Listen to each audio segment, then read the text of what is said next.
ফিরতে দুইটি শব্দের জিকির করুন, সম্পদের অভাব হবে না।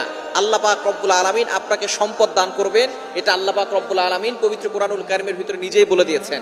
সুতরাং আমরা অনেকেই অভাবের ভিতরে আছি, অনেকেই কষ্টের ভিতরে আছি, অনেকেই দুঃখ কষ্টের ভিতরে জর্জরিত, অনেকে ঋণের বোঝা নিয়ে দুশ্চিন্তার ভিতরে আছেন, টেনশনের ভিতরে আছেন। যত ধরনের টেনশন আছে, যারা ফ্রাস্ট্রেটেড পিপল, তাদের জন্য এই দুইটি আমলের কথা বলবো।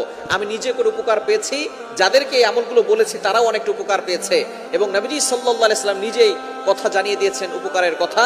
আল্লাহ পাক রব্বুল আলামিন নিজে বলে দিয়েছেন। আপনি চলতেছেন ফিরতেছেন, ওযু ছাড়াও আপনি আমলগুলো করতে পারবেন। একেবারে সহজ দুইটি আমল। নাম্বার 1, 1 নাম্বার আমল হচ্ছে ইস্তিগফার।